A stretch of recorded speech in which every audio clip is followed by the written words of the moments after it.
ನೀರನ್ನು ಸುರಿಸುತ್ತಾ ಇದ್ದೀರಿ, ಕೇಶರಾಶಿಯನ್ನು ಬಿತ್ತಿದ್ದೀರಿ, ಮಲಿನವಾದಂತಹ ವಸನವನ್ನು ಧರಿಸಿದ್ದೀರಿ. ಹಣೆಯಲ್ಲಿ ಸಿಂಧೂರ ಕಾಣಿಸುವುದಿಲ್ಲ ತಾಯಿ, ಕೊರಳಲ್ಲಿ ಮಂಗಲ ಸೂತ್ರ ಕಲಕಿ ಹೋಗಿದೆ, ಕಾಣುವುದ ಇಲ್ಲವೇ ಇಲ್ಲ. ಅಮಂಗಲವಾದಂತಹ ಸೂತ್ರಗಳ ಛಾಯೆಯೂ ಎಂದು ಕಾಣುತ್ತಾ ಇದೆ. ತಾಯೇ, ಈ ರೀತಿಯಾಗಿ ಕಣ್ಣೀರನ್ನು ಸುರಿಸುತ್ತಾ ಮರುಗಬೇಕು ಅಂತ ಇದ್ರೆ ನಿಮಗೆ ಏನಾಯ್ತಮ್ಮ, ಏನಾಯ್ತಮ್ಮ, ಏನು ಕಷ್ಟ ಬಂತು ತಾಯೇ?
ಸಂತೋಷವಾಗಿರಬೇಕಾದಂತಹ ನೀವು ಒಂದೇ ಸಮನೆ ಕಣ್ಣೀರನ್ನು ಸುರಿಸುತ್ತಾ ದುಃಖಿಸುತ್ತಾ ಇದ್ದೀರಲ್ಲ ತಾಯಿ. ಏನಮ್ಮ, ನಮ್ಮವರಿದ್ದೇನಾದರೂ ನಿಮಗೆ ಕಷ್ಟವನ್ನಾಗಿ ಬಂದಿದೆ, ಅಥವಾ ಇನ್ನಾದಿ ಸುಗಣಧರು ನಿಮಗೆ ಮೋಸವಾಗಿದ್ದಾರೆ. ಹರಿಯ ಚಕ್ರವೇ, ಹರಣ ತ್ರಿಶೂಲವೇ, ನಿಮ್ಮನ್ನು ಘಾತಿಸಿದ್ದೆ ತಾಯೇ. ಯಾವುದಕ್ಕೂ ಚಿಂತೆಯನ್ನು ಪಡಬೇಕಾದಂತಹ ಅಗತ್ಯ ನಿಮಗೆಲ್ಲ ತಾಯಿ. ವೀರ ಮಹಿಷಾಖ್ಯ ನಿಮ್ಮ ಮಗನಾಡಿದರು.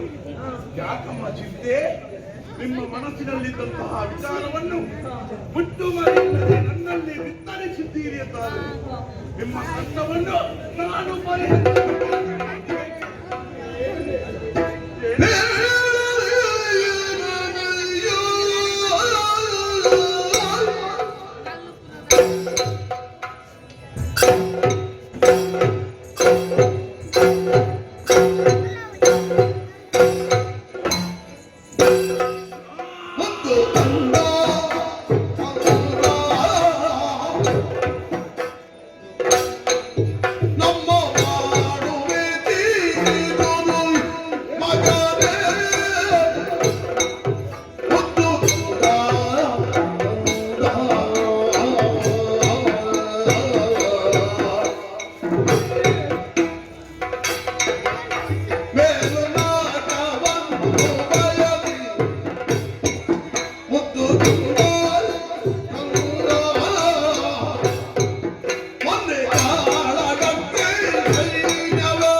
ಕೇಳುವಂತಹ ಸಂದರ್ಭದಲ್ಲಿ ಎಂಬುದಾಗಿ ನಾನು ಚಿಂತಿಸುತ್ತಾ ಇದ್ದೇನೆ. ಈ ಹಿಂದೆ ನಿನ್ನ ತಂದೆಯವರು ಹ್ಮ್. ಆ ಸ್ವರ್ಗವನ್ನು ಬಯಸಿ ಆ. ಸೈನ್ಯವನ್ನು ಸೇರಿಸಿಕೊಂಡು ಯುದ್ಧಕ್ಕೆ ಹೋದ ವಿಚಾರವನ್ನು ನೀನು ಅರಿತಿದ್ದೀಯಾ? ಗೊತ್ತಿದೆ ಅಮ್ಮ, ನನಗೆ ಗೊತ್ತಿದೆ ಅಮ್ಮ. ಹೋದಂತಹ ನಿನ್ನ ತಂದೆಯವರು ಪರಿಣಾಮ ಏನಾಯ್ತಮ್ಮ? ಸ್ವರ್ಗವನ್ನು ಗೆದ್ದು ಅದರ ಪೀಠದಲ್ಲಿ ಕುಳಿತವರಂತೆ ಕಂದ.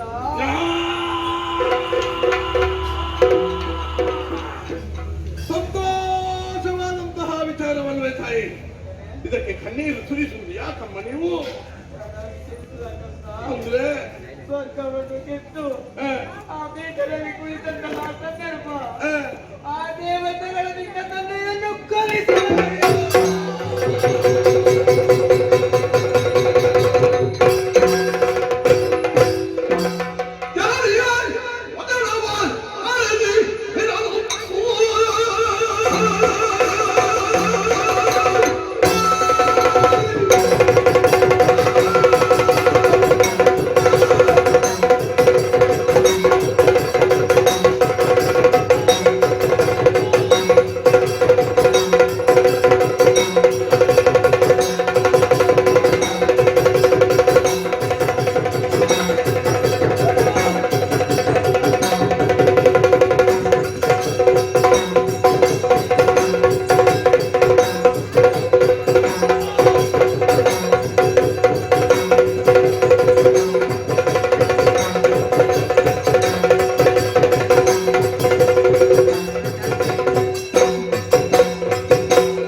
ಅಮ್ಮ, ನೀವಾದಂತಹ ಮಾತನ್ನು ಕೇಳಲಾರೆ ತಾಯೇ, ಕೇಳಲಾರೆ. ಸಹಿಸಿಕೊಳ್ಳುವುದಕ್ಕಾಗುವುದಿಲ್ಲವಮ್ಮ. ನನ್ನಪ್ಪ ಮಡಿದು ಹೋಗಿದ್ದಾರೆ. ಸತ್ತು ಹೋದ ತಾಯೇ. ಅಮ್ಮ, ಈ ಲೋಕದಲ್ಲಿ ನನಗಿನ್ನು ಯಾರಿದ್ದಾರೆ ತಾಯೇ? ತಪ್ಪಲಿಯಾದಿ ಅಮ್ಮ, ಅನಾಥ. ನಾನು ನಿನ್ನ ಜೊತೆ ಇದ್ದೇನಲ್ವೇ ಕಂದ? ಅಮ್ಮ, ಸರಿಯಮ್ಮ. ಯಾವುದಕ್ಕೂ ಕಳೆದು ಹೋದಂತಹ ವಿಚಾರಕ್ಕೆ ಪ್ರಾಜ್ಞರಾದವರು ಯೋಚಿಸಬಾರದಂತೆ ಸತ್ತಂತಹ ನನ್ನಪ್ಪನಿಗೆ ಪ್ರತಿಕಾರವನ್ನು ಮಾಡುವುದು ಮಗನಾದಂತಹ ನನ್ನ ಕರ್ತವ್ಯವೇ. ಅಮ್ಮ, ನನ್ನ ಅಪ್ಪನನ್ನು ಮೋಸದಿಂದ ಕಳಿಸಿದಂತಹ ನಾನು ಮತ್ತೆ ನಿನ್ನ ತಂದೆಯನ್ನು ಕೊಲ್ಲಿಸಿದವ ಯಕ್ಷವಲ್ಲದೆ?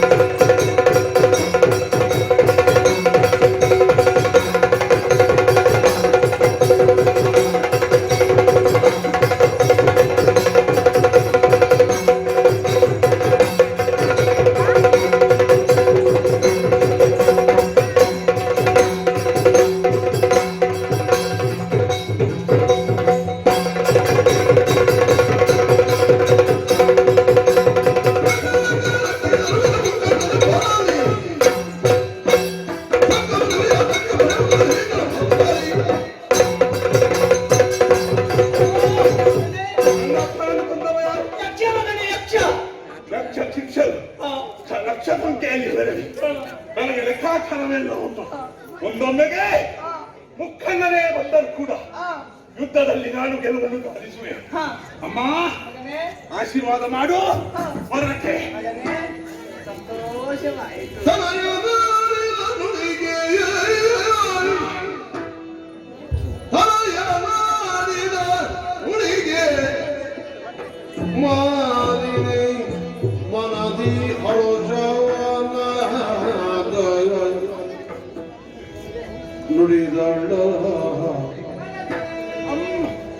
ಮನದಿ ಹರುಷವನ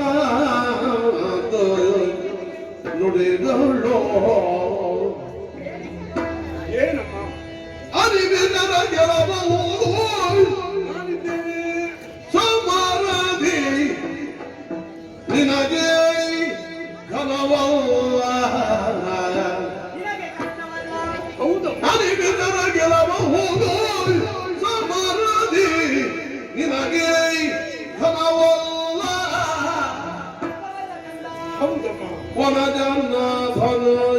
ಬರುವ ಕೃತಕತೆಯೇ ವನಜನಾಭನು ಬರುವ ಕೃತಕತೆಯೇ ಅನವರದ ಸುಮನಸರ ಪತ್ರದಿ ಸುಮನಸರ ಪತ್ರದಿ ವನಜನಾಭನು ಬರುವ ಕೃತಕತೆಯೇ ನಿನಗೆ ಬೇಳುವುದೋ ನಿನಗೆ ಬೇಳುವೆನುವುದು ವಿಧಿಯಲ್ಲಿ ಪಡೆದು ವರಗಳನ್ನು ನಿನಗೆ ಬೇಳುವೆನುವುದು ವಿಧಿಯಲ್ಲಿ ಪಡೆದು ವರಗಳನ್ನು ತನಯ ಮಾಡಿದನುಡಿಗೆ ಮಾಲಿನಿ ಮನದಿ ಹರೋಷವನ ನುಡಿದಳು ಮಗನೇ ಮಗನೇ ಮಗನೇ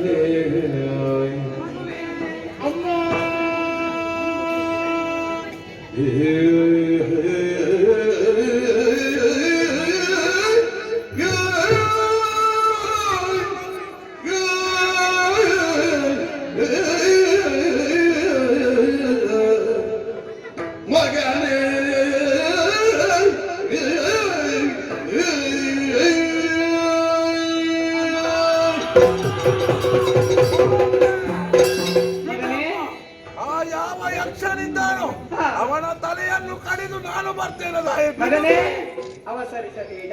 ಯಾಕಮ್ಮ ಪ್ರಾಜ್ಞರಾದವರು ಹೇಳಿದ್ದಾರೆ ಅವಸರ ಮಾಡಬಾರ್ದು, ಹೋಗುವುದಿಲ್ಲ ಅಂತ ಹೇಳಿಲ್ಲಲ್ವಾ? ಅವಸರ ಮಾಡಬಾರದು. ಅವಸರ ಮಾಡಿದರೆ ನಿನ್ನ ಕೆಲಸ ಕೆಡುತ್ತದೆ. ಹೌದಮ್ಮ. ಯಾಕೆ ಗೊತ್ತಾ? ಯಾಕಮ್ಮ? ದೇವಲೋಕವನ್ನು ನೀನು ಏರಿದಂತಹ ಸಂದರ್ಭ ಯುದ್ಧವನ್ನು ಮಾಡಿಯೇ ಮಾಡಿಸಿ ಆ ಹೊತ್ತಿನಲ್ಲಿ ಆ ದೇವತೆಗಳ ಪರವಾಗಿ ವೈಕುಂಠವಾಸಿ ಶ್ರೀಮನ್ನಾರಾಯಣ ಬರುತ್ತಾನೆ. ನಾರಾಯಣ ಬಂದು ಏನು ಮಾಡ್ತಾನೆ? ಕಪಟದಿಂದ ನಿನ್ನನ್ನು ಸೋಲುವಂತೆ ಮಾಡುತ್ತಾನೆ. ಮೋಸ. ಮೋಸ ವಂಚನೆಗಳಿಂದ ನೀನು ಸೋಲುಣ್ಣುತ್ತಿ ನಿನ್ನ ಪಾಲಿಗೆ ಆ ಸೋಲು ಒದಗಿ ಬರಬಾರದು. ಅದನ್ನು ನಾನು ಗ್ರಹಿಸಲು ಕೂಡ ಬಾರದು ಅಲ್ಲ ಅಮ್ಮ. ಅದಕ್ಕಾಗಿ ನೀನೊಂದು ಕೆಲಸವನ್ನು ಮಾಡಬೇಕು. ಏನಮ್ಮ ಕೆಲಸ? ನೇರವಾಗಿ ಕಾಂತಾರವನ್ನು ಸೇರಿಕೊಳ್ಳಬೇಕು. ಕಾಂತಾರವನ್ನು ನಾನು ಸೇರಿಕೊಳ್ಳಬೇಕೆ? ಹೌದು ಮಗನೇ. ಯಾಕೆ ಎನ್ನುವುದು ಅರ್ಥವಾಗಲಿಲ್ಲವಮ್ಮ. ಕಂದ ಅಮ್ಮ, ಪ್ರಶಾಂತವಾದಂತಹ ಕಾಂತಾರವನ್ನು ಸೇರಿಕೊಂಡು ಆ ವಿಧಿಯನ್ನು ಒಲಿಸಿಕೊಂಡು ಬೇಕು ಬೇಕಾದಂತಹ ವರಗಳ ಜೊತೆಗೆ ನೀನು ಮರಳಿ ಬರಬೇಕು ಕಂದ. ಅಮ್ಮ, ವಿಧಿಯನ್ನು ಒಲಿಸಿಕೊಳ್ಳುವುದಕ್ಕಾಗಿ ಆ ಕಾಂತಾರಕ್ಕೆ ಹೋಗಬೇಕಾದರೆ ನಮ್ಮ ಅರಮನೆಯಲ್ಲಿ ಇಷ್ಟೊಂದು ಪರಿಸರದಲ್ಲಿ ಸ್ಥಳ ಇದೆ. ಅಲ್ಲಿ ನಾನು ತಪಸ್ಸನ್ನು ಮಾಡಿ ಬ್ರಹ್ಮದೇವನನ್ನು ಇಲ್ಲಿಗೆ ಬರೆಸಿಕೊಳ್ತೇನಮ್ಮ. ಮಗನೇ, ತಪಸ್ಸು ಮಾಡುವುದಕ್ಕೂ ಕೂಡ ಏಕಾಗ್ರತೆ ಬೇಕು.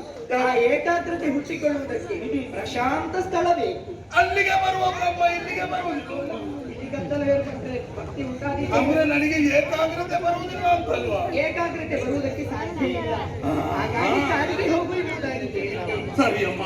ಮಗನೇ, ಅದನ್ನು ಪೂರೈಸಿದ ನಂತರ ವರಗಳನ್ನೆಲ್ಲ ಪಡೆದ ನಂತರ ವರ್ಗದ ಮೇಲೆ ತಾಳಿಯನ್ನು ಮಾಡಬಹುದು. ಅಮ್ಮ, ಯೋಚಿಸಬೇಡ. ನೀನು ಯಾವತ್ತು ಹೇಳಿದಂತಹ ಮಾತನ್ನು ನಾನು ವಿರೋಧಿಸುವವನು ನಾನಲ್ಲ. ಕಾರಣಕ್ಕೆ ತಪಸ್ಸಿಗಾಗಿ ಹೊರಟು ನಿಂತಿದ್ದೇನೆ. ನಿಮ್ಮ ಆಶೀರ್ವಾದವನ್ನು ಮಾಡಿ ನನ್ನನ್ನು ಕಳುಹಿಸಿಕೊಡಿ ತಾಯೇ, ಕಳುಹಿಸಿಕೊಡಿ. ಜಾಗರಣೆಗೆ ಹೋಗುವಂತಹ ಸಂದರ್ಭ ಅದೆಷ್ಟೋ ದುಷ್ಟ ಜೀವಿಗಳು ನಿನ್ನ ಪಾಲಿಗೆ ಎದುರಾಗಿ ಬರಬಹುದು. ಹೌದಮ್ಮ. ಅವುಗಳಿಂದಲಾಗಿ ನಿನ್ನ ದೇಹ ರಕ್ಷಣೆಯನ್ನು ಮಾಡಿಕೊಳ್ಳಬೇಕೆಂದು ದೇವರ ಪಟ್ಟದ ಖಡ್ಗವನ್ನು ನೀನು ತೆಗೆದುಕೊಳ್ಳಬೇಕು. ಅಮ್ಮ, ಖಡ್ಗ ಬೇಕಮ್ಮ ನನಗೆ. ನನ್ನಲ್ಲಿ ಆಯುಧ ಎನ್ನುವುದು ಕೋಡು ಉಂಟು, ಬಲವಾದ್ದು. ಓಡಿದ್ದರೂ ಕೂಡ ಅಷ್ಟು ಸುಂದರವಾದಂತಹ ಕೋಡುಗಳು ನಿನ್ನ ಪಾಲಿನಲ್ಲಿ ಒದಗಿ ಬಂದಿದೆ. ಸಂದೇವರ ಗೌರವ ಶಕ್ತಿಯೆಲ್ಲ ಇರುವುದು ನನ್ನ ಕೋಡಿನಲ್ಲಮ್ಮ. ಕತ್ತಿ ನನಗೆ ಆಕೆ ಬೇಕು. ಹಿಡಿದುಕೊಂಡರೆ ನಿನಗೂ ಒಂದು ಧೈರ್ಯ. ಆಯ್ತಮ್ಮ, ನೀವು ಕೊಟ್ಟದಲ್ವಾ?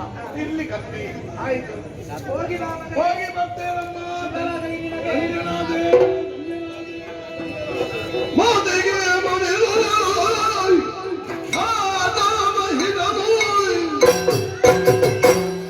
ವಿಧಾನ ಬಗೈ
ಅಮ್ಮನಿಂದ ಆಶೀರ್ವಾದವನ್ನು ಪಡೆದೆ ನೇರವಾಗಿ ಮತ್ತು ಬಿಟ್ಟಂತಹ ಸ್ಥಳ ಪುಷ್ಕರ ಕ್ಷೇತ್ರ, ತಪಸ್ಸಿಗೆ ಯೋಗ್ಯವಾದಂತಹ ಸ್ಥಳ ಎನ್ನುವುದನ್ನು ಅರಿತು ಹರಿಯುತ್ತಿರುವಂತಹ ಶುದ್ಧೋದಕದಲ್ಲಿ ಇಂದು ಶುಚಿರ್ಭೂತನಾದೆ.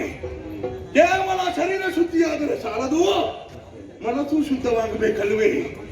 ಹೃದಯ ಪೀಠದಲ್ಲಿ ಬ್ರಹ್ಮಮೂರ್ತಿಯನ್ನಿರಿಸಿ ನಾಚಿಕಾಗ್ರ ಪುಟದಲ್ಲಿ ದೃಷ್ಟಿಯನ್ನು ಹರಿಸಿ ಆ ದೇವನ ಕುರಿತಾಗಿ ಘೋರವಾದಂತಹ ತಪಸ್ಸುಗೈದೆ. ಮೆಚ್ಚಿದಂತಹ ಬ್ರಹ್ಮ 2 ವರವನ್ನು ಕರುಣಿಸಿದ್ದಾನೆ.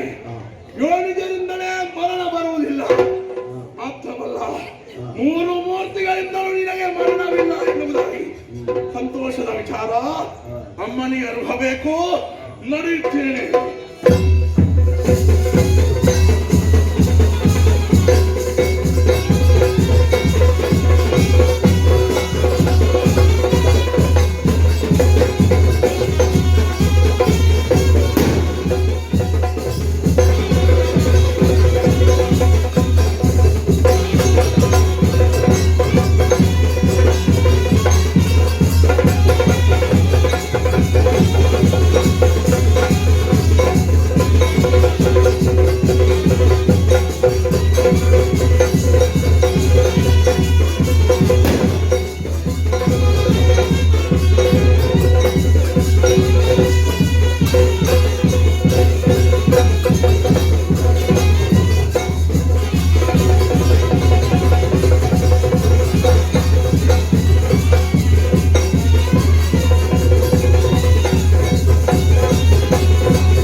ಹೋಯಿತು.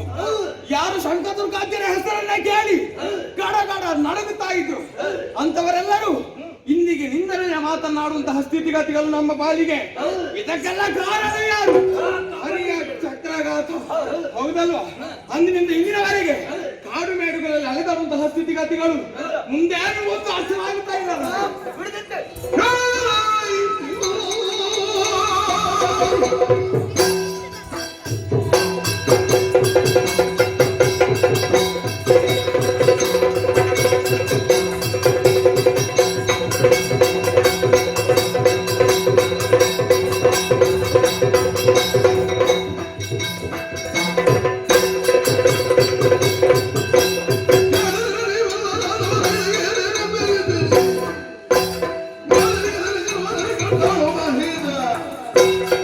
Oh, ಧರಿಸುವಂತ ದಿನ ಈಗ ಮೂಡಿ ಬಂದಿದೆ. ಈಗ ಬೆಳಗ್ಗೆ ಯಾರು ಮಾಡಿ ಕಾರಣ ಏನು? ಚೋಳಿತಾಪುರದಲ್ಲಿ ಮಾಲಿನಿ ಸಂಜಾತನದ ಮಹಿಷಾಖ್ಯ ಉಂಟಾಗಿದೆ. ಓಹೋ, ಹುಟ್ಟಾಗಿದ್ದಕ್ಕೆ ಹುಟ್ಟಿದಕ್ಕೆ ಸಾವಿರ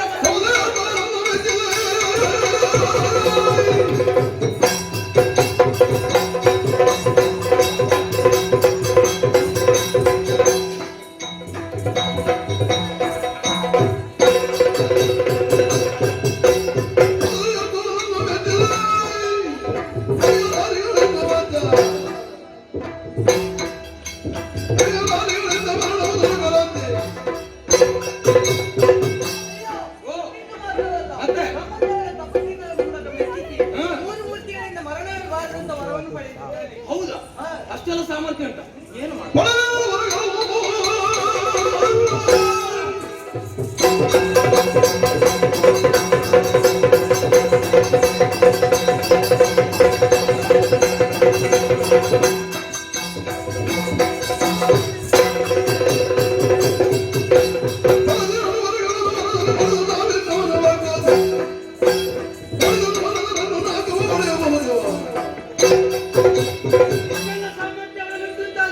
ಮರಳಿಗೆ ಅವನ ಆಗವನ್ನು ಪಡಿಬಹುದು. ತಡ ಮಾಡುವುದು ಸಾಲು ಹೋಗು.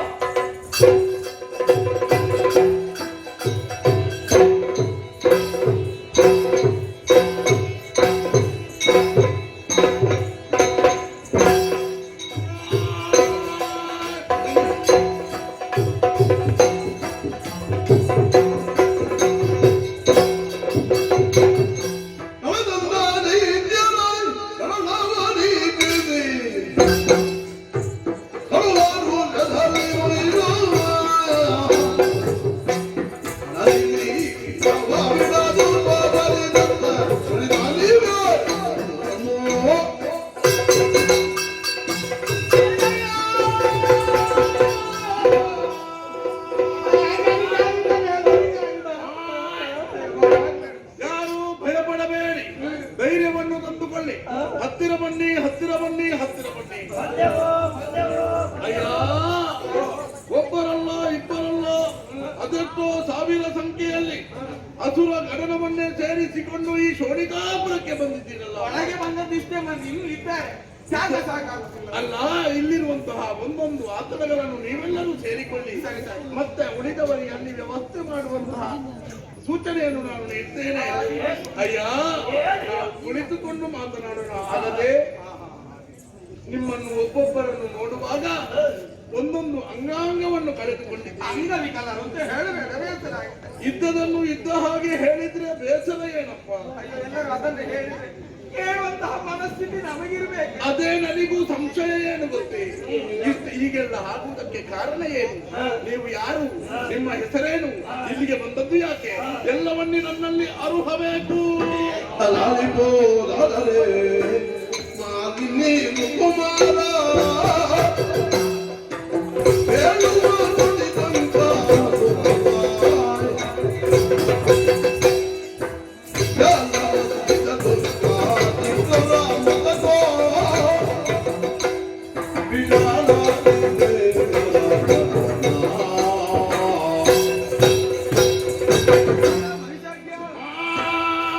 ನಾವ್ಯಾರು ಬೇರೆಯವರಲ್ಲ, ಅಂದ್ರೆ ನಿನ್ನ ಜಾತಿ ಬಾಂಧವರೇ ಆಗಿದ್ದೇವೆ. ಇಷ್ಟರವರೆಗೆ ನಾನು ನೋಡಿದ್ದಿಲ್ವಲ್ಲ. ಹಿಂದಕ್ಕಾದ್ರೂ ಇದೇ ಶೋಣಿತಾಪುರದಲ್ಲಿ ಮೆರೆದಾಡ್ತಾ ಇದ್ದವರು. ಮತ್ತೆ ಶೋಣಿತಾಪುರವನ್ನು ಬಿಟ್ಟದ್ದು ಯಾಕೆ? ಏನಪ್ಪ? ಇದ್ದಲ್ಲಿ ಇರುವುದಕ್ಕಾಗುತ್ತದೆ ಹೇಳು. ಆ? ಹೆಸರನ್ನು ಗಳಿಸಬೇಕು, ಸರಿ, ಇನ್ನಷ್ಟು ಬದಲಾವಣೆಯನ್ನು ಹೊಂದಬೇಕೆಂಬ ಹಾಗೆ ಒಳ್ಳೆಯದು. ಏರಿದೆವು ಸ್ವರ್ಗಕ್ಕೆ. ಸ್ವರ್ಗಕ್ಕೆ ರಾಜು ಸುಮನಸರನ್ನ ದೇಶಕ್ಕೆ ನಮ್ಮಿಂದ ಸೋತು ಓಡಿ ಹೋದಂತಹ ಸುರಪ್ಪ ಸುಮ್ಮನಿರ್ಲಿಲ್ಲ. ಏನು ಮಾಡಿದ? ಹರಿಯಲ್ಲಿ ದೂರಿ ನಾರಾಯಣ, ಇದೇ ಸ್ವರ ನಮ್ಮಲ್ಲಿ ಇರಬೇಕು. ಅವನ ಹೆಸರನ್ನು ಹೇಳಬೇಡಿ. ಅವ ನಮ್ಮ ಕುಲಶತ್ರು. ಮೊದಲು ಜೋರಾಗಿ ಹೇಳ್ತೀನಿ, ಈಗ ನಾನು ಅದನ್ನೆಲ್ಲ ಹೇಳುದು. ಅದು ಯಾಕೆ? ಏನಾಯ್ತು ಅವನಿಗೆ? ಏನಾಯ್ತು? ಅವ ಬರಲಿಲ್ಲ ಯುದ್ಧಕ್ಕೆ. ಮತ್ತೆ ಚಕ್ರವನ್ನೇ ಕಳುಹಿಸಿಕೊಟ್ಟ. ಚಕ್ರ ಬಂದು ಏನು ಮಾಡಿತು? ಗರನೆ ಗರನೆ ಓಡಿ ತಿರುಗಿ ನಮ್ಮ ಅಂಗಾಂಗಗಳನ್ನೆಲ್ಲ ಛೇದಿಸಿದಾಗ ಬಹುಶಃ ಹೀಗಿರಬೇಕು. ಚಕ್ರ ಬರುವುದನ್ನೇ ನೀವು ಗರಗರನೆಂದು ಚಂದದಿಂದ ನೋಡ್ತಾ ಇದ್ದೀರಿ. ನಿಮಗೆ ಗೊತ್ತಿಲ್ಲದೆ ಅಂಗವೇ ಕತ್ತರಿಸಿಕೊಂಡು ಹೋಗಿದೆ. ಹೋಗಲಿ ಬಿಡಿ. ಆ ಚಕ್ರಾಘಾತದಿಂದ ಅಂಗಾಂಗವನ್ನು ಕಳೆದುಕೊಂಡ ಮೇಲೆ ಈ ನೋವನ್ನು ಅನುಭವಿಸುತ್ತಾ ಇಲ್ಲಿಯವರೆಗೆ ಎಲ್ಲಿ ಕಾಲವನ್ನು ಕಳೆದಿರಿ, ಇಲ್ಲಿಗೆ ಬಂದದ್ದು ಯಾಕೆ? ಹೇಗಾದ್ರೂ ಬದುಕಿಕೊಳ್ಳಬೇಕು ಎನ್ನುವಂತಹ ಆಸೆಯನ್ನು ಹೊತ್ತು ಕಾಡನ್ನು ಸೇರಿ ಮರ್ಯಾದೆಗೆ ಜೀವ ಕೊಡ್ತೇವೆ ನಾವು. ಹೌದು, ಅದು ಬೇಕು, ನಮ್ಮ ರಾಕ್ಷಸ ಕುಲದಲ್ಲೇ ಬೇಕು ಅದು. ಹೌದಯ್ಯ. ಆ ಸಮಯದಲ್ಲಿ ವರ್ತಮಾನ ಕೇಳಲ್ಪಟ್ಟಿತು. ಏನದು? ಶೋಣಿತಾಪುರದಲ್ಲಿ ಮಾರನಿಗೆ ಸುಕುಮಾರನಾಗಿ ಮಹಿಷ ಹುಟ್ಟಿಕೊಂಡದ್ದು ಮಾತ್ರವಲ್ಲದೆ ಸರಿ. ಇಲ್ಲಿಂದ ಬೇಕಾದ ವರಗಳನ್ನು ಪಡೆದು ಹೇಳಾಗಿ ಬರುತ್ತಾ ಇದೆ ಎನ್ನುವ ಹಾಗೆ ವರ್ತಮಾನವನ್ನು ಕೇಳಿದ ಕ್ಷಣ ಇಲ್ಲಿಗೆ ಓಡೋಡಿಕೊಂಡು ಬಂದಿದ್ದೇವೆ. ನನ್ನ ವರ್ತಮಾನ ಅಲ್ಲಿಯವರೆಗೆ ಮುಟ್ಟಿದ್ದ. ಎಲ್ಲಿ ಹೋದ್ರು ನಿನ್ನದೇ ಪ್ರಚಾರ. ಹೌದಾ? ಮಹಿಷಾಸುರ ಎನ್ನುವ ದೇವತೆಗಳ ಮೇಲೆ ನಮಗೆ ಮಾತ್ರ ಹಾಗತನಲ್ಲ, ಮತ್ತೆ ನಿನಗೂ ಉಂಟಯ್ಯ. ನಾನೀಗ ಹೇಗೆ? ನಮ್ಮನ್ನು ಕೊಂದಿದ್ದಾರೆ.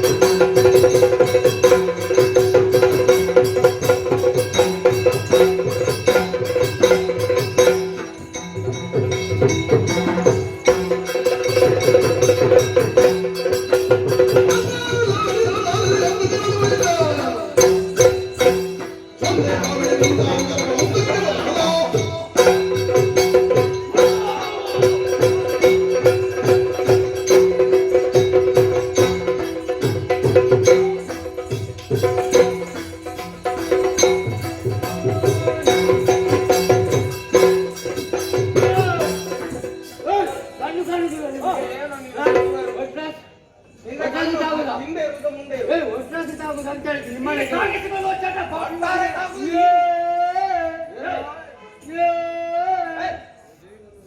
ಹಿಂದೆ ಆಹೋ ಈಗ ಏನ ಇದು ಹೊಸ ಮುಖ ಅಲ್ಲ, ಹಳೆ ಮುಖ. ಇಲ್ಲಿ ಗೊತ್ತಾಯ್ತು. ನೀನೇ ಅಲ್ಲ ಯಾವುದು? ಕಂಕ. ಗೊತ್ತಾಯ್ತು ನಿನ್ನೆ. ನೀನೆ ದುರ್ಗಾಸುರ. ಅವ ಬಿಡಾರ ಪಿಚಾಸು. ದುರ್ಗಾಸುರ. ಹೌದಾ ಮಕ್ಕಳೇ? ಮಕ್ಕಳು ಏನು ಅಪ್ಪಾಗ್ಲಿಕ್ಕೆ ಅದೆಲ್ಲ ಅಪ್ಪಾಗಬೇಡ. ಹಿಂದೊಮ್ಮೆ ತಿಂದೋದರು ನೀವು ಮತ್ತೆ ಬಂದದ್ದೇನು? ಹಿಂದದನ್ನ ಹೇಳ್ಬಾರ್ದು. ನಾವು ಕೊಟ್ಟದ್ದು ಮಾತ್ರ ಹೇಳ್ಬೇಕು. ಕೊಟ್ಟದಲ್ಲಿ ಓಡಿ ಹೋಗಿದ್ದೀರಾ? ಯಾಕೆ ಬಂದದ್ದಕ್ಕೆ? ಕೊಡ್ಲಿಕ್ಕೆ ಬಂದದ್ದು. ಕೊಡ್ಲಿಕ್ಕೆ ಬಂದ ನೀವು ನೋಡು, ನಿಮ್ಮ ಓಡಿ ಹೋದದ್ದೇ ಹೌದು ಅಂತಾದ್ರೆ ಮರಳಿ ಬರ್ತಿದ್ವು. ಮರಳಿ ಬರ್ಬೇಕು ಅಂತಾದ್ರೆ ಬೇರೆ ಒಂದು ಶಕ್ತಿ ಉಂಟು ಅಂತ ನಿನಗೆ ಅರ್ಥ ಆಗ್ಬೇಕೋ ಬೇಡ? ಮರಳಿ ಬರ್ಬೇಕಾದ್ರೆ ಶಕ್ತಿ ಉಂಟು. ಹೌದು. ಈ ಸತಿ ಹೋದ್ರೆ ಮತ್ತೆ ಬರ್ಲಿಕ್ಕಿಲ್ಲ ನೀವು. ಹೌದಾ? ಕೊಡ್ಲಿಕ್ಕೆ ಈಗ ನೀನು ಇಲ್ಲಿ ಕೊಡ್ಲಿಕ್ಕೆ. ನೀನು ಇಲ್ಲೇ ನಿಂತಿದ್ದ ಹೇಳುವುದಕ್ಕೆ ಸಾಧ್ಯ ಇಲ್ಲ. ಈಗ ನೀನು ಓಡಿ ಹೋಗ್ತೀಯ. ಹೌದಾ? ಹೌದು, ನಿನ್ನನ್ನು ಓಡಿಸ್ತೇವೆ. ಇಲ್ಲಿಗೆ ಕೊಡುವವರು ಯಾರಿದ್ದಾರೆ ನೋಡು. ನಿನಗೆ ಇದು ಎಷ್ಟು ಬೇಕು? ನಿನಗೆ ಇದು ಎಷ್ಟು ನಿನ್ನ ಬೇಕು? ಹತ್ರ ಉಂಟಾ? ಇವನಲ್ಲಿ ನಾವೆಂತದ್ದು ಮಾತಾಡುದು? ಸ್ವಲ್ಪ ಹಿಂದೆ ನೋಡೋಣ. ಹಳೆ ಬಾಕಿ ಉಂಟು, ನೆನಪುಂಟ ನಿಮಗೆ?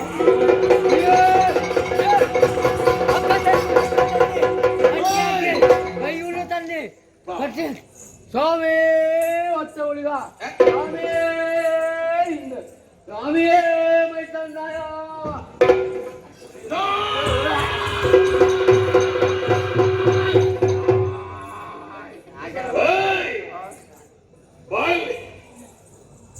ಇದು ಎಂತದ್ದು ಗೊತ್ತುಂಟಾ? ಕತ್ತಿ ನಿನ್ನ ಹೊಟ್ಟೆಯಲ್ಲಿ ಹಾಕಿದ್ರೆ ಹಾಗೆಲ್ಲ ಮಾಡ್ಲಿಕ್ಕೆ ಬೆನ್ನಲ್ಲಿ ಬರಬೇಕು.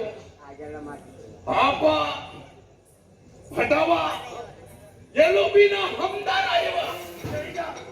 ನನ್ನನ್ನು ನೋಡುವಾಗಲೇ ಈಗ ಸಾಯ್ತಾನೋ ಮತ್ತೆ ಸಾಯ್ತಾನೋ ಎನ್ನುವ ಹಾಗೆ ಹೆದರುತ್ತಿದ್ದಾರೆ.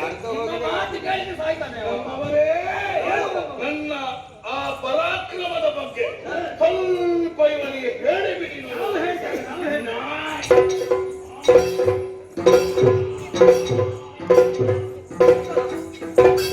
ಯಾವುದೋ ಒಂದು ಕಾಡಿನಿಂದ ಓಡಿ ಬಂದಂತಹ ಮಹಿಷ ಅಂತ ಆಲೋಚನೆ ಮಾಡಬೇಡ. ಇದೀಗ ಬುದ್ಧಿಜೀವಿ ಗೊತ್ತಾಯ್ತು. ಬುದ್ಧಿಜೀವಿ ಬಾಲಕ ಈಗೂ ಉಂಟಲ್ಲ. ಇದನ್ನೆಲ್ಲ ನೋಡ್ಬೇಕು ನೀನು. ನೀನು ನೋಡ್ಬೇಕು ಉಂಟು, ಇಲ್ಲಿಗೆ ಮುಗಿಲಿಲ್ಲ. ಎಂತದ್ದು ನೋಡ್ತೇವೆ ಮಾರ ಇನ್ನು ನಾವು. ಈ ಬಂದವ ಸಾಮಾನ್ಯದವನಲ್ಲ. ಆಗುದಿಲ್ಲ. ಹಿಂದೆ ಬಂದವರ ಬಗ್ಗೆ ಆಲೋಚನೆ ಮಾಡ. ಯಾರು ಯಾರು ಬಂದಿದ್ದು? ವಿದ್ಯುತ್ ಮಾಡಿ ಬಂದವ ಏನಾಗಿದ್ದಾನೆ? ಅವ ಸಾಕಿದ್ದಾನೆ. ಅವ ಸತ್ತ ಬಿಡಿ, ಈಗ ನೀವು ಸಾಯ್ತೀರಿ ಮಕ್ಕಳೇ. ಬಂದವ ಸಾಮಾನ್ಯದವನಲ್ಲ. ಮತ್ತೆ ವಿದ್ಯುನ್ಮಾನೆಯ ಮಗ ವೀರ ಮಹಿಷ. ಜೀವ.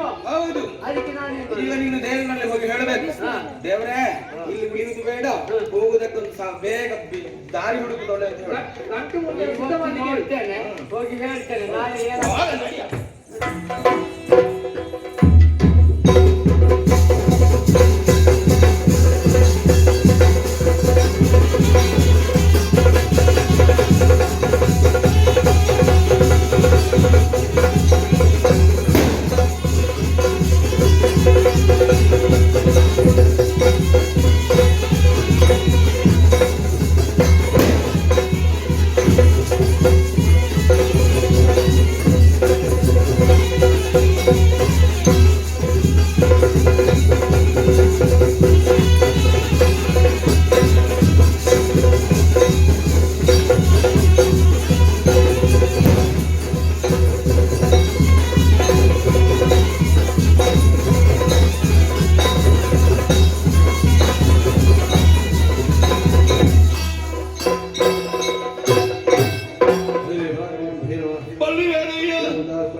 ಕವಿ ಅನೇಕ ವಿನಯ ಯಾರಲ್ಲಿ ಯಾರು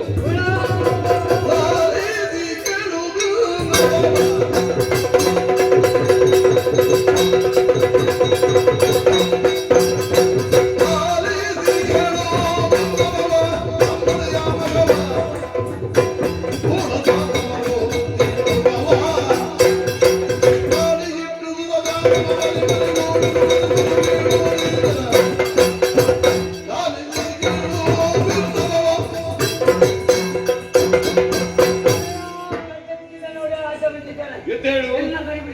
ಯಾಕೆ ಯಾರು ನಾನು ಹಾ ದಿನನಿತ್ಯ ನೀವು ಹೇಳಿದ್ದಲ್ಲ ಹೌದು. ಅಲ್ಲಿ ಕಾಯ್ಬೇಕಂತೇಳಿ ದಿನನಿತ್ಯನು ಕಾಯ್ತಿದ್ದಾಗ ಹಾ. ಈ ವೇಳೆಯಲ್ಲಿ ಹಾ. ಒಬ್ಬ ಬಂದ ಯಾರದು ವಿದ್ಯುನ್ಮಾಲೆಯ ಮಗನಂತೆ ಹಾ ಮೈಸಾಸುರನಂತೆ ಹೌದೇ? ಅವನ ಜೊತೆ ಸಂಸದಿಕರಿದ್ದಾರೆ. ಏನು ವಿಚಾರ ನೀವು ಯುದ್ಧಕ್ಕೆ ಬರ್ಬೇಕಂತ ಈಗಲೇ ಪೀಠ ಬಿಟ್ಬಿಟ್ಟು ಒಳಗಿದ್ದು ನೀನು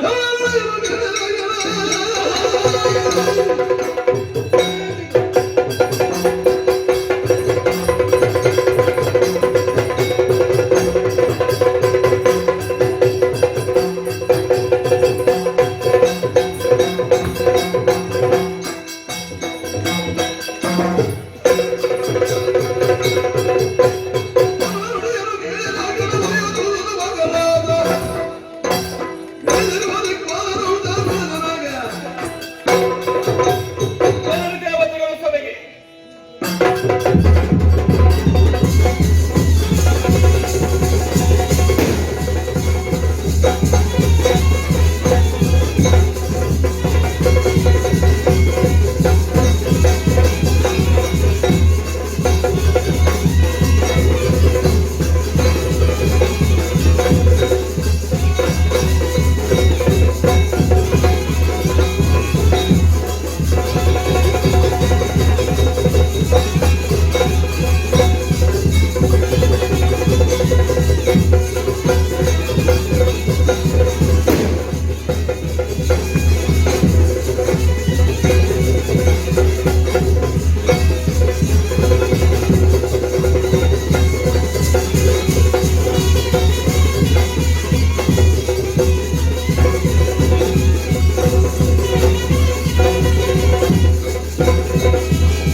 ದೇವಲೋಕಕ್ಕೆ ದಾನವರ ದಾಳಿಯಾಗಿದೆ.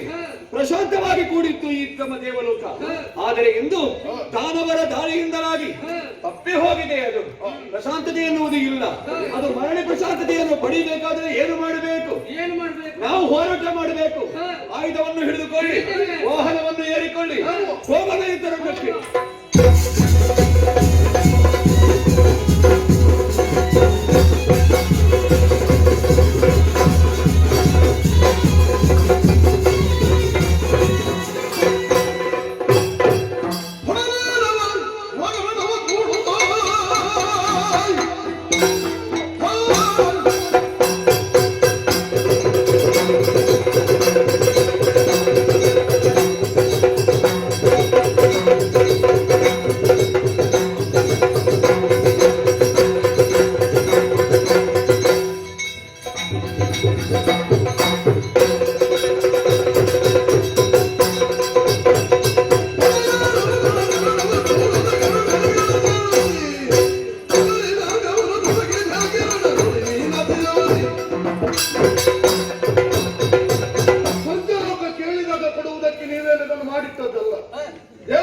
ಶ್ರಮಪಟ್ಟು ಮಾಡಿದಂತಹ ಸಂಪಾದನೆ ಇದು.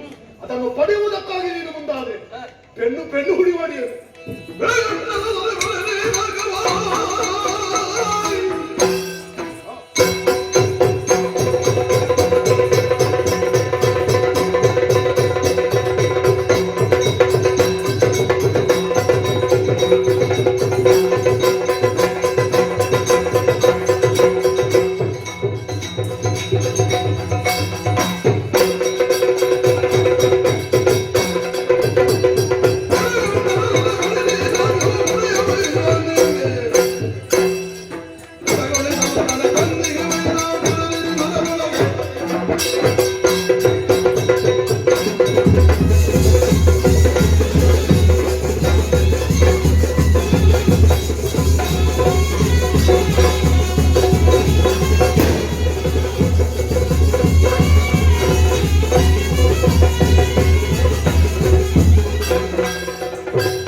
ಇಲ್ಲದಿದ್ದರೆ ನನ್ನ ತಲೆ ಕಡಿಯುತ್ತೇನೆ.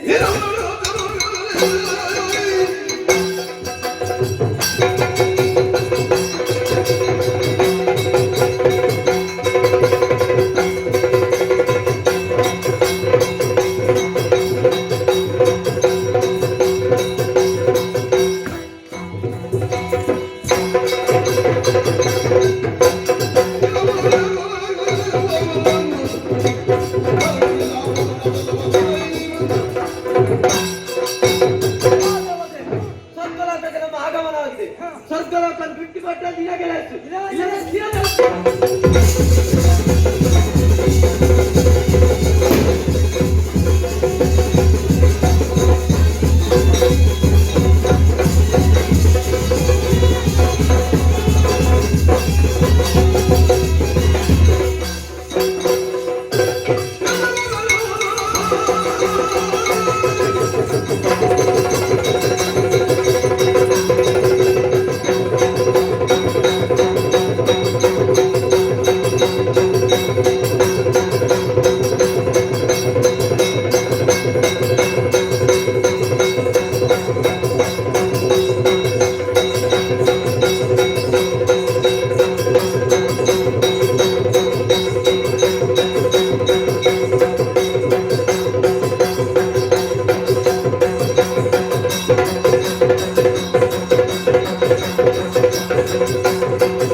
ಯಾಕೆ?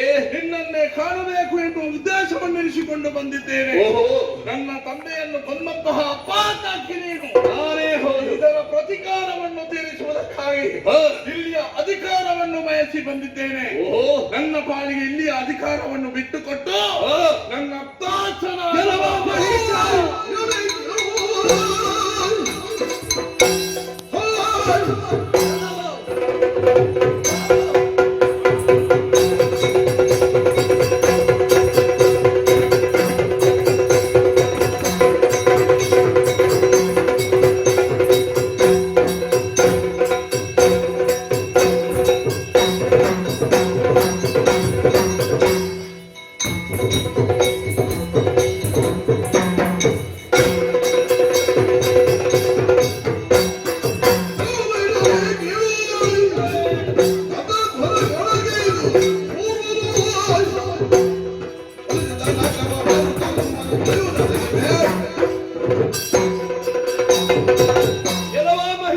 ಕೇಳು. ನಿನ್ನ ತಂದೆಯನ್ನು ಬಂದ ಸೇಡನ್ನು ತೀರಿಸಿಕೊಳ್ಳುವ ಉದ್ದೇಶದಿಂದ ಇಲ್ಲಿಗೆ ಬಂದಿದ್ದೀಯ. ಅರ್ಥ ಮಾಡಿಕೊ. ಹೇಗೆ? ಬೇಕಾದಂತ ವರಗಳ ವಿಶೇಷಗಳನ್ನೆಲ್ಲ ಇಟ್ಟುಕೊಂಡು ನಿನ್ನ ತಂದೆ ಈ ಸ್ವರ್ಗಕ್ಕೆ ದಾಳಿ ಮಾಡಿದ್ದಾನೆ. ನಿನ್ನ ಬಳಿಯೂ ಆ ವಿಶೇಷತೆಯಾದಂತಹ ವರಗಳಿರಬಹುದು. ನನ್ನ ತಂದೆಯನ್ನು ಮೋಸದಿಂದ ನೀನು ಕೊಲಿಸಿದ್ದಲ್ವ? ಹೌದು, ಮೋಸದ ಅನ್ಯಾಯದ ಪಥವನ್ನು ಹಿಡಿದವನನ್ನು ಮೋಸದಿಂದಲೇ ನಾವು ಕೊಲ್ಲುವುದು. ಅವನನ್ನು ಅಲ್ಲ, ನೀನು ಕೊಳ್ಳುವುದಕ್ಕೂ ಅಂತ ಇರ್ಲಿಲ್ವಲ್ಲ, ಕಟ್ಟಿ ಹಾಕಿ ಬುದ್ಧಿ ಹೇಳಬಹುದಿತ್ತಲ್ಲ. ಪುಣ್ಯಾತ್ಮ, ಬೇಕಾದಷ್ಟು ಬುದ್ಧಿವಾದ ಹೇಳಿದ್ದೇನೆ, ಆದರೂ ಕೇಳಲಿಲ್ಲ. ನನ್ನನ್ನು ಸೋಲಿಸಿದ. ಏನು ಮಾಡಲು? ವರ ವಿಶೇಷವೇ ಅಂತಹದ್ದು ಇತ್ತು. ಅದಕ್ಕೆ ಪೂರಕವಾಗಿ ಯಕ್ಷ ಒದಗಿ ಬಂದ ನಮಗೆ. ಹಾಗಾಗಿ ಅವನಿಂದ ಹತನಾಗಿದ್ದಾನೆ. ಅದು ಆಗಲ್ಲ. ಅಧಿಕಾರದ ಸ್ವಾರ್ಥ ನಿನ್ನಲ್ಲಿರುವುದರಿಂದ ಅಧಿಕಾರವನ್ನು ಕಳೆದುಕೊಳ್ಳುತ್ತೇನೆ ಎನ್ನುವಂತಹ ಉದ್ದೇಶದಿಂದ ಮೋಸದಿಂದ ಕುಳಿತಿದ್ದೀನಿ. ಸ್ವರ್ಗಲೋಕದ ಪೀಠದಲ್ಲಿ ಕುಳಿತು ವಿಚ್ಚಮ್ಮನೆಯ ಜೀವನವನ್ನು ಸವಿಯುತ್ತಾ ಏನು ನನಗಾಗಿ ನಾನು ಬದುಕುತ್ತಾ ಇರುವುದಲ್ಲ, ಮತ್ತೆ ಲೋಕ ಕಲ್ಯಾಣಕ್ಕಾಗಿ ಈ ದೇವೇಂದ್ರ ತನ್ನನ್ನು ತಾನು ತೊಡಗಿಸಿಕೊಂಡವನಿದ್ದಾನೆ. ಅದಕ್ಕೆ ನಮಗೆ ಬಿಟ್ಟುಕೊಡು, ನಾವು ಲೋಕ ಕಲ್ಯಾಣವನ್ನು ಮಾಡ್ತೇವಲ್ಲ. ಹೌದು, ನೀವೇ ಎಷ್ಟು ಉದ್ಧಾರ ಮಾಡಿ ಸ್ವಾರ್ಥ ಭಾವವನ್ನು ಇರಿಸಿಕೊಂಡು ಬಂದವರು ನೀವು. ಪರರ ಸ್ವತ್ತನ್ನು ಬಯಸುವುದರ ಮೂಲಕವಾಗಿ ಸ್ವಾರ್ಥವನ್ನು ಅಲ್ಲಿ ತೋರ್ಪಡಿಸಿದವರಿದ್ದೀರಿ. ನಾನಲ್ಲ ಸ್ವಾರ್ಥ. ಇಲ್ಲಿಯ ಸುವಸ್ತುಗಳನ್ನು ನಾನು ಬಯಸಿ ಬಂದಿಲ್ಲ. ಮತ್ತೆ ನನ್ನ ತಂದೆಯನ್ನು ಕೊಲಿಸುವಂತಹ ನ್ಯಾಯ ನನಗೆ ಬೇಕು ಎನ್ನುವ ಉದ್ದೇಶವನ್ನು ಇಟ್ಟುಕೊಂಡು ಬಂದ ಮಹಿಷ, ಮತ್ತೊಮ್ಮೆ ನಿನಗೆ ಹಿತ ನುಡಿಯನ್ನು ಆಡ್ತೇನೆ. ಹಿತನುಡಿ ಯಾವುದು? ನಿನಗೇನಾದ್ರೂ ಮಗ ಇದ್ರೆ ಇನ್ನು ಅವನು ಬಂದು ಹೇಳಬಾರ್ದು ನನ್ನ ತಂದೆಗೆ ಹಿತ ನುಡಿಯನ್ನು ಆಡ್ಲಿಲ್ಲ, ಹೇಳ್ಬೋದಿತ್ತು, ಕಟ್ಟಿ ಹಾಕಬಹುದಿತ್ತು ಅಂತ. ಆದ್ರೆ ಒಂದು ನಿನ್ನನ್ನಾದ್ರೂ ಒಂದು ಲೆಕ್ಕದಲ್ಲಿ ಕಟ್ಟಿ ಹಾಕಬಹುದು. ಅವನ ಆಗುದಿಲ್ಲ. ಯಾಕೆ ಆಗುದಿಲ್ಲ? ಅಲ್ಲ, ನಿನಗೆ ಆ ಯೋಗ್ಯತೆ ಉಂಟು, ಕಟ್ಟಿ ಹಾಕಬಹುದು. ಈಗ ದೇವೇಂದ್ರ ಹಗ್ಗದಲ್ಲಿ ಕಟ್ಟಿ ಹಾಕಿ ಬುದ್ಧಿ ಹೇಳು ಅಂತ ಹೇಳಿದಲ್ಲ, ಮತ್ತೆ ಮೂರು ಲೋಕದ ಅಧ್ಯಕ್ಷ ಎನ್ನುವ ನೆಗಲ್ತಿಗೆ ಮಾತನಾಡುವ ದೇವೇಂದ್ರ ಸುಮ್ಮನ ಸರಳು, ಸುಮ್ಮದಂತಹ ಮನಸ್ಸುಳ್ಳವರು ದೇವೇಂದ್ರ. ಸುಮ್ಮದಂತಹ ಮನಸ್ಸಿದ್ರೆ ಒಬ್ಬನ ತಲೆಯನ್ನು ಕಡಿದು ಕೊಳ್ಳುವಂತಹ ಮನಸ್ಸು ಹೇಗೆ ಬಂತು ನಿನಗೆ? ಅದನ್ನೇ ಹೇಳುವುದು. ನಾನು ನ್ಯಾಯ ಕೇಳುವುದಕ್ಕೆ ಆ ಮೂರು ಮೂರ್ತಿಗಳಿಗೆ ಪದವಿಯನ್ನು ನಿನಗೆ ಕೊಟ್ಟವರಿಲ್ವ? ಅವರಲ್ಲಿ ಹೇಳಬೇಕಿತ್ತು ನೀನು. ಧರ್ಮ ಮಾರ್ಗದಲ್ಲಿ ನಡೆ ಎನ್ನುವಂತೆ ಸೂಚಿಸಿಯೇ ಬ್ರಹ್ಮದೇವರವನಿಗೆ ವರವರವನ್ನು ಕೊಟ್ಟಿದ್ದಾರೆ. ಅಷ್ಟೆಲ್ಲ ಆಲೋಚನೆ ಮಾಡಿದ ಮೇಲೆ ಈಗ ಅವನಿಗೆ ನಾನು ಹಿತ ನುಡಿಯನ್ನಾಡಿದರೆ ಬೇಡ, ದೇವಲೋಕದ ಪೀಠ ನಿನಗೆ ಬೇಡ. ಈಗ ನಿನಗೆ ಹೇಳಿಲ್ವ? ಹಿತ ನುಡಿಯನ್ನು ನಿನಗೆ ಹೇಳಿಲ್ವಾ? ಹಿತ ನುಡಿ ಅಂತ ಬೇರೆ. ಈಗ ಧರ್ಮ ಇದ್ರೆ ಅಧರ್ಮ ಬೇಕೇ ಬೇಕು. ಅಧರ್ಮ ಇದ್ದಲ್ಲಿ ಧರ್ಮ ಕಾಣಿಸಿಕೊಳ್ಳುವುದು ಬೇಕು. ನಾನು ಈಗ ಅಧರ್ಮ ಅಂತ ಕಾಣಿಸಿಕೊಂಡಿದ್ದೆಲ್ಲ. ಹೌದು, ಇಲ್ಲಿ ಯಾವುದು ನಡೀತದೆ ಅಂತ ನೋಡುವ.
ಅದಕ್ಕಿಂತಲೂ ಮಿಗಿಲಾಯಿತು. ಇಷ್ಟು ಆಗಬೇಕು ನಮಗಿತ್ತು. ಈ ಸ್ವರ್ಗಲೋಕದ ಪೀಠದ ಜೊತೆಯಲ್ಲಿ 3 ಲೋಕದ ಅಧ್ಯಕ್ಷರಾಗಿ ಮಾತ್ರವಲ್ಲ, ಇನ್ನು ಮುಂದೆ ನಾನೇ ದೇವರು, ನಾನೇ ಅರಸ, ನನ್ನನ್ನೇ ಎಲ್ಲರೂ ಒಪ್ಪಿಕೊಳ್ಳಬೇಕು. ಅರ್ಪಣ ತರ್ಪಣ ಎಲ್ಲವೂ ಹರಿಗೆ. ಅಯ್ಯ, ಕೆಲವರೆಲ್ಲ ಭೂಲೋಕವನ್ನು ಸೇರಿಕೊಂಡು ನಮ್ಮನ್ನು ವಿರೋಧಿಸಿ ಆ ದೇವತೆಗಳ ಕುರಿತಾಗಿ ಯಾಗ ಯಜನಾದಿಗಳನ್ನು ಮಾಡ್ತಾರಲ್ಲ, ಅವರಲ್ಲಿ ಹೇಳಿದ್ರೆ ಕೇಳದೆ ಹೋದ್ರೆ ಅವರ ಶಿರವಣ. ಯಾರು ಯಾರು ಯಾರು ಯಾರು ಸೂರ್ಯ ಚಂದ್ರ ಓಡ್ದಕ್ಕೆ ನೋಡ್ತಾ ಇದ್ದಾರೆ. ಎಲ್ಲಿಗೆ ಹೋಗುದು? ಅಯ್ಯೋ, ನಮಗೆ ಮರ್ಯಾದೆ ಇಲ್ಲ. ಸೂರ್ಯ ಚಂದ್ರನಾದರೂ ಸರಿ, 9 ದಿವಸ ಹಗಲಾದ್ರೂ ತೊಂದರೆ ಇಲ್ಲ, 3 ದಿವಸ ರಾತ್ರಿ ಆದ್ರೂ ಪರವಾಗಿಲ್ಲ. ಒಟ್ಟಿನಲ್ಲಿ ಮಹಿಷನ ಹೇಳಿಕೆ ಇಲ್ಲದೆ ನಾಳೆಯಿಂದ ತಂತರಿಸ ಕೂಡ ನನ್ನದಪ್ಪಣೆ. ವಿಶ್ರಾಂತಿ ಬೇಕು. ಸ್ವರ್ಗದ ಸುವಸ್ತುಗಳನ್ನು ವೀಕ್ಷಿಸೋಣ. ಈ ಕಡೆ ಅಲ್ಲ, ಯಾವುದು ನಿನಗೆ ಸ್ವರ್ಗದಲ್ಲಿ ಬೇಕು ಅದನ್ನು ಆರಿಸಿಕೊ. ನಾವು ಕರೆದಾಗ ನೀನು ಬರ್ಬೇಕು. ಓ, ಅಲ್ಲಿ ನೋಡು ಕುದುರೆ, ಬಿಳಿಯ ಕುದುರೆ. ಅದು ದೇವೇಂದ್ರ ಏರುವ ಕುದುರೆ ಅಲ್ವಾ? ನೀವು ನೀನು ಪಕ್ಷ ಬೇರೆ ಮಾಡಿಕೊಳ್ಬೇಕು. ಆ ದೇವೇಂದ್ರ ಏರುವ ಕುದುರೆ ಇನ್ನು ದೇವೇಂದ್ರ ಇಲ್ಲ, ಏರುವುದು ನಾನು. ಆ ಕಡೆ ನೋಡು, ಐರಾವತ, ಚಿಂತಾಮಣಿ, ಆಹಾ, ಏನು ಸೊಬಗು.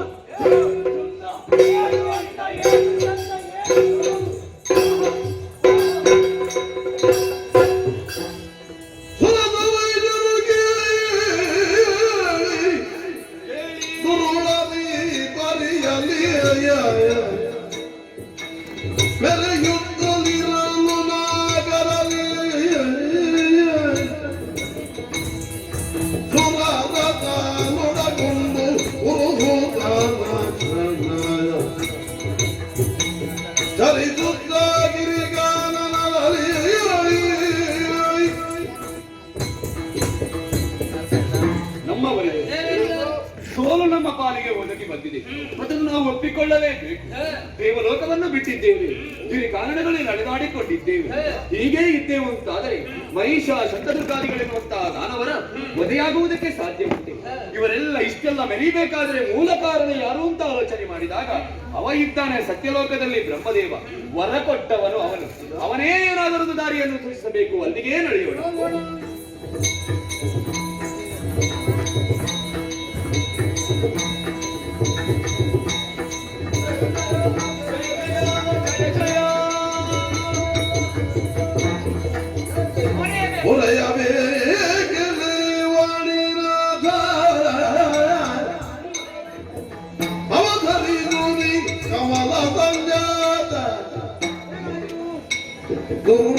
ತುಳಿಯಮ್ಮ ಮುರಿಯೂರಿನ್ನೇನು,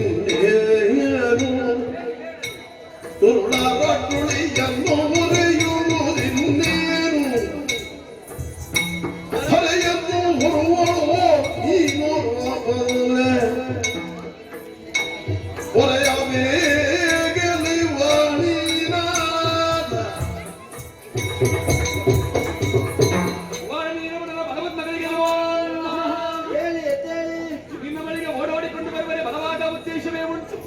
ಮಹಿಷನ ದಾಳಿ ದೇವಲೋಕಕ್ಕಾಯಿತು, ಜೊತೆಯಲ್ಲಿ ಶಂಕದುರ್ಗಾದಿಗಳೆನ್ನುವಂತಹ ದಾನವರು ಹೋರಾಡಿದೆವು ಅಂತಾದರೆ ಸೋಲು ನಮ್ಮ ಪಾಲಿಗೆ ಒದಗಿ ಬಂದಿದೆ.